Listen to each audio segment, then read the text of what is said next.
Hello student, good morning and welcome in excellent academy Kurari. तो आज हम केमिस्ट्री की एक नई कार्बोक्सिलिक एसिड के प्रिपरेशन मेथड्स के बारे में डिस्कस करने वाले हैं।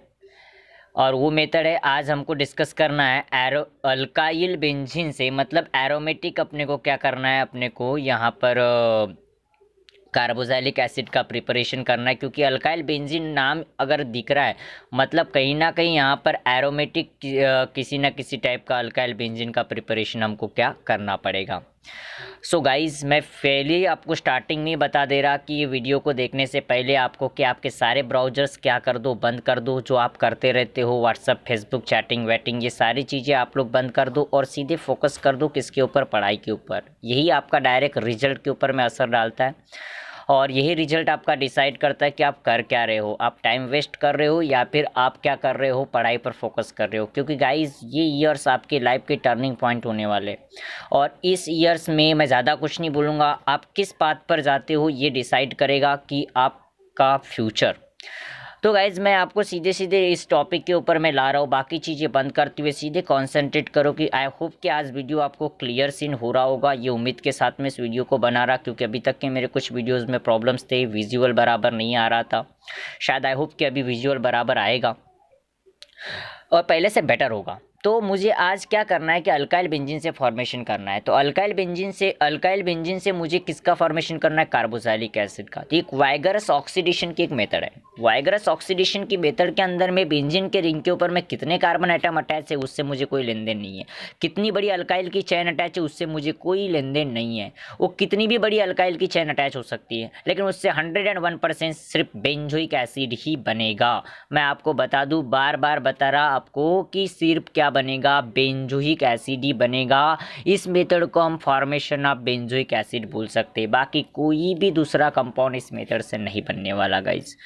तो इसके लिए इस मेथड में क्या करना है कि अपने को एक स्ट्रांग ऑक्सीडाइजिंग एजेंट यहाँ पर क्या करना है, चूज करना है गाइस। इसके लिए स्ट्रांग ऑक्सीडाइजिंग एजेंट मतलब मैंने यहाँ पर पोटेशियम परमैंगनेट ले लिया, ये बहुत ही बड़ा स्ट्रांग ऑक्सीडाइजिंग एजेंट है।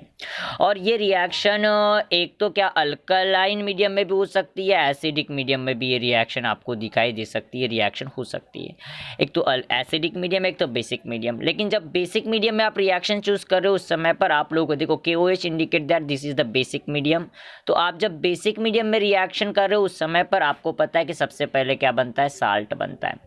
तो सबसे पहले क्या बनेगा, साल्ट बनेगा। तो साल्ट बनते समय डायरेक्ट स्ट्रेट फॉरवर्ड रिएक्शन है, वाइगरस रिएक्शन है, कुछ नहीं है कि आपने को क्या करना है कि यहाँ पर जो कार्बन बेंजीन के रिंग के अटैच है उसके पास का हाइड्रोजन को क्या करना है, रिप्लेसमेंट करना है। और हाइड्रोजन को रिप्लेस करके यहाँ से ऑक्सीजन और पोटेशियम एटम क्या करना है, प्रोवाइड करना है। तो स्ट्रेट फॉरवर्ड वाइगरस रिएक्शन सीधे सीधे क्या बन जाएगा, COO के का ग्रुप इसके ऊपर में अटैच हो जाएगा, जिसको हम क्या बोलेंगे बेटा, बेंजोइक एसिड बोलेंगे। अब बेंजोइक एसिड बनने के बाद में बेंजोइक एसिड का फिर एसिड हाइड्रोलाइसिस करेंगे। एसिड हाइड्रोलाइसिस तो आपके बुक के ऊपर में H3O पॉजिटिव ऐसा कुछ दिया होगा, शायद आई थिंक आपकी बुक मैंने देखा नहीं, बट ऐसा कुछ दिया होगा आपके बुक के ऊपर और उससे आपको प्रिपेयर किया होगा। एक ही बात है गाइस, जब मैं H पॉजिटिव को नीचे लिखा, अगर H पॉजिटिव को वाटर में अगर मिला दूँ तो H3O पॉजिटिव H होगा, हाइड्रोनियम आयन ही होगा। तो कुछ नहीं, बस यहाँ से क्या करेगा, वाटर में का हाइड्रोजन क्या करेगा, इस के को क्या करेगा, रिप्लेस कर देगा। जो आपको यहाँ पर के दिखाई दे रहा है उसको रिप्लेस कर देगा, उसकी जगह पर एच आ जाएगा। तो आपका स्ट्रेट फॉरवर्ड क्या बन जाएगा, बेंजोइक एसिड बन जाएगा।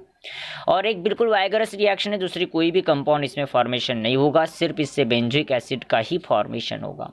और मैं एक बात और बता दूं कि ये अल्काइल की चेन कितनी लंबी होती है इससे मुझे कोई लेन देन नहीं है, बट ध्यान रखना वो टर्सरी नहीं होना चाहिए। टर्सरी होना चाहिए मतलब जो कार्बन बेंजीन को अटैच है, जो कार्बन इस बेंजीन को अटैच है उसके पास में एटलीस्ट एक तो भी हाइड्रोजन होना चाहिए। अगर उसके पास में हाइड्रोजन एक भी नहीं है तो उसका फिर आपको उसका अगर मान के चलो कि ऑक्सीडेशन नहीं होगा। इस चीज़ को आपको ध्यान रखना है। मेरे 2 पॉइंट आपको बराबर तरीके से ध्यान रखना है।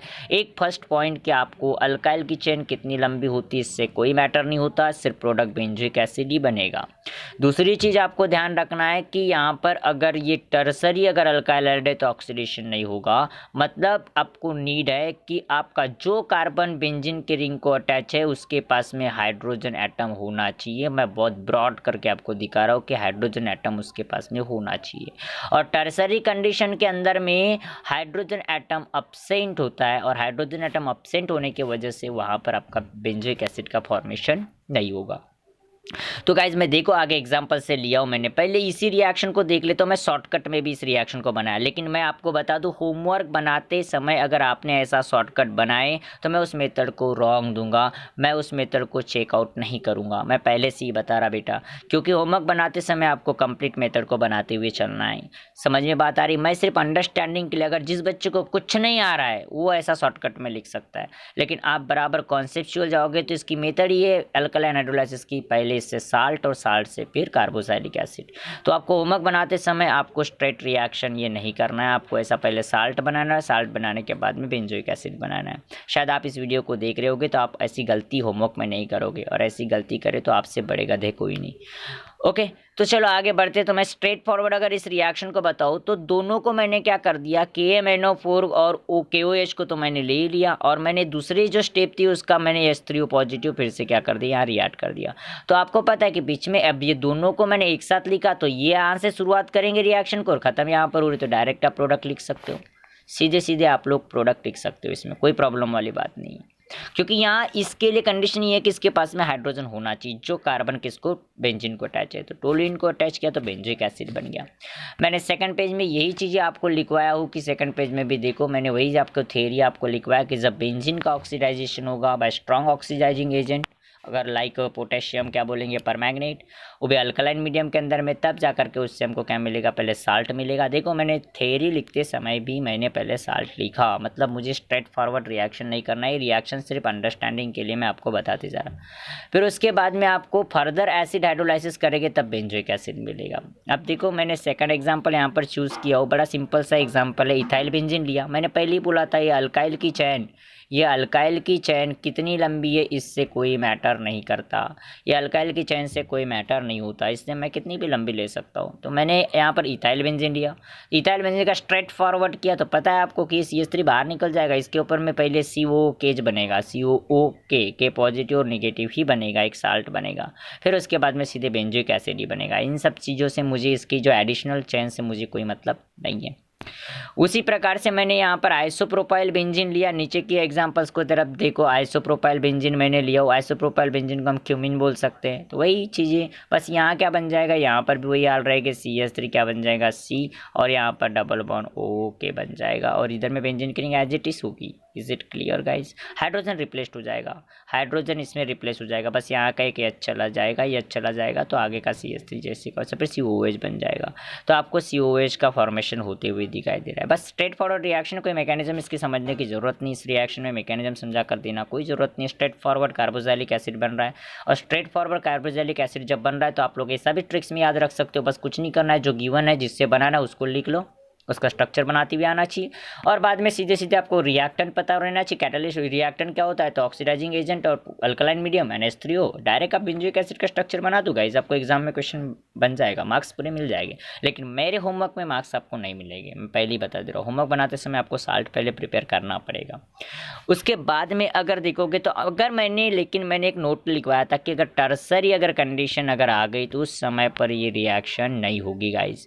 टर्सरी में देखो अब कोई हाइड्रोजन ही नहीं है उस कार्बन के पास, अब कोई हाइड्रोजन ही नहीं है उस कार्बन के पास में, तो मैं कौन से हाइड्रोजन को रिप्लेस करके उस OK का ग्रुप डालूं?